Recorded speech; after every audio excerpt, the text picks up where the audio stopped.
Welcome everybody. Fizz is one of the most hated champions to verse in mid lane. So in today's video, I'm going to be sharing you guys the top tips to counter Fizz so you never have to lose to Fizz again. Now, to beat Fizz, we need to understand what he wants to do in the lane. Fizz is a champion that wants to win the lane by taking good quality trades. Okay, it's a very, very, very strong trader. It's an assassin.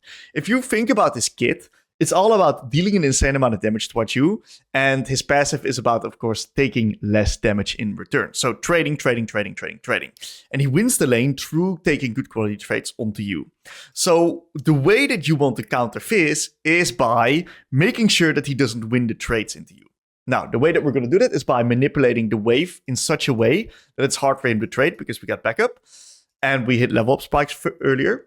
And we are going to position ourselves in such a way that we don't give Fizz free trade angles on top of us. Now, one of the key things that you need to do whenever you play versus Fizz is that you need to take bone plating. Bone plating is one of the hardest counters to this champion because Fizz is a burst-oriented trader. He wants to go in, proc electrocute, and then go out. That's it. He has moderately long cooldowns.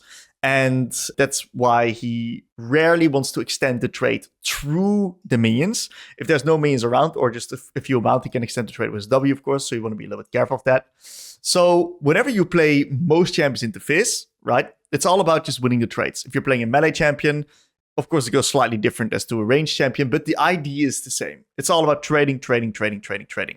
So whenever you're playing a mage into Fizz, the key is to make sure that he can never get on top of you. And if he ever gets on top of you, that's when you actually lose the trade guaranteed. Of course, we can prevent or use our bone plating to prevent him getting close towards us. So the rule of thumb that you need to have when you play versus Fizz is that if you can auto-attack him, he can E onto you and you're in range. So whenever you're in auto-attack range with Fizz, he can actually get close towards you. So we should space him, and I really want you guys to look at how I play it in this VOD. We should space him in such a way that it's hard for him to actually get close to us and get on top of us, because we're never going to give him a free auto-attack. The only time that we can actually harass him is when he goes for a minion and needs to auto-attack that minion so that he can then actually not go onto us. So you see that I'm not auto-attacking this Fizz freely, because he will then get an opportunity to go on top of me. So I'm always tethering kind of my own auto-attack range. And then only when he goes for a creep, that's when I'm actually going to harass him. Keep in mind that Fizz has the opportunity to dodge your spells and then still jump onto your face. So you need to time your spells with the last hit. Otherwise, he can maybe do high-value spells where he gets the creeps and he hits you. And if you time your spells with last hits, that's when you can prevent that. If you fight Fizz instead of trading with him on the minions, that's where you lose. And you see that I'm actively taking a lot of distance from this guy. I deal a little bit of damage towards him. I'm winning the trades right now. And I'm not giving him an opportunity to get closer towards me. And this puts me in a position where I am actually not like getting completely blasted by him. I'm actively tethering his range. And this puts me in a position where I'm now winning the lane. Now, he has a nice little dodge. That's fine. But you see the mindset, right? I don't want to take any damage in return. And I want to slowly chip away this health bar. I'm exactly doing that. And I'm also keeping in mind that he can like Q through the minions. He can like get onto my face. So I am okay sometimes dropping a creep if necessary, if that's what it takes. Now, unlucky that the Kane comes here and he ganks me, so I have to use my flash. Puts a little bit more threat onto me. But still, the mindset's there. I keep my distance, and I'm now in a position where I'm slowly chipping away this Fizz HP bar.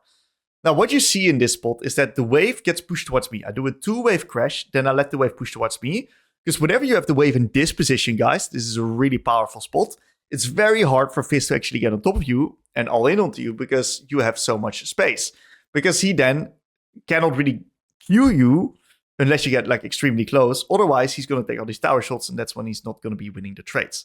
So right now, I'm absolutely chilling. And because I'm dropping a little bit lower on resources, I can now opt in to go for a little bit of a reset. Why is this so good? Well, whenever you play the Fizz, you can either take like Barrier, which is great, but you can also take a rune like TP. And whenever you run TP into Fizz's Ignite, Fizz almost always runs Ignite, you can actually force certain reset traps. Which means that you can just hard push the wave, while Fizz is actually stuck in lane, because he doesn't have the wave clear power. He's, of course, a trader. You see that I one-shot those minions. He tries to trade onto me. No problem. I can just take myself a perfect reset right here, and I'm going to trap him in lane because he doesn't have the opportunity to do the exact same thing to me. So I now TP back, and I now hold the wave, and I'm going to cancel his reset. And this puts me in a position where I'm now in full control, because he's forced to reset now as well. And because of that, I can deny him the entire minion wave. So a reset trap like this, whenever you're playing mages with TP, is the key to getting a nice lead into Fizz. You see also that whenever you play the Fizz, you need some form of defensive stats. Otherwise, he's going to 100 to 0 you. Literally 100 to 0.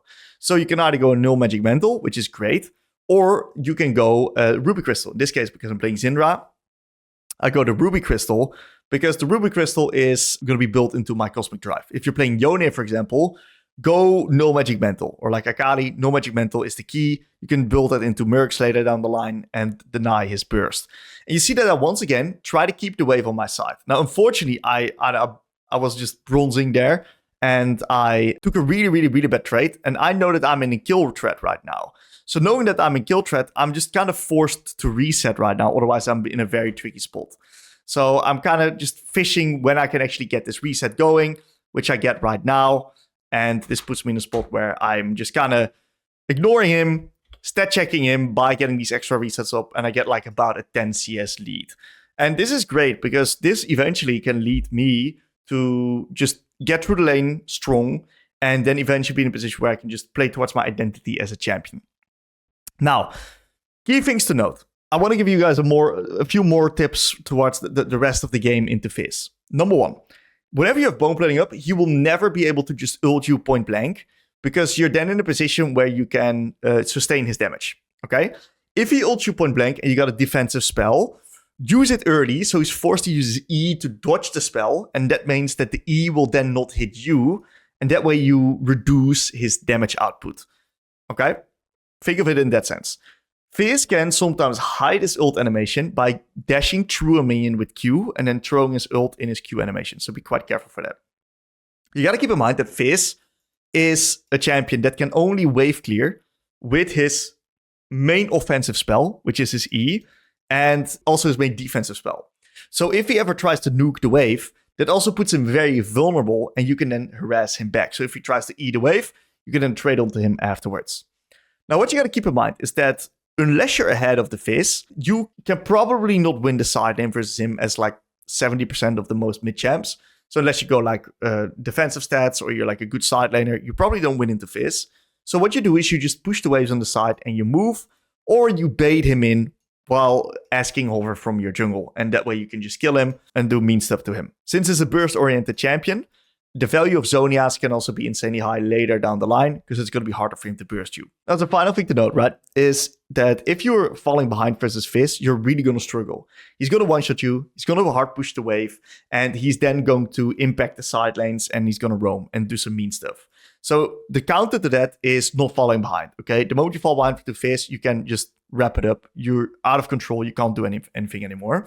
But you have the tools to make it harder for him to actually get that going, because of the fact that his laning phase it's pretty hard for him to actually get onto you. It's up to you to mess up more often than it is up to Fizz to play it really well. So the agency is in your court. So if you lose into Fizz, you're probably struggling with the trading aspect. And the thing that I really want you to then identify is the positions in the lane where you took extremely bad trades. I want you to go back, figure out why you took that bad trade, what you could have done to solve it. And the more you do that, the more you figure out the patterns and the trends of how Fizz actually trades. Now, if you struggle versus Fizz, you probably also struggle versus Yone. For that video, check it out right here.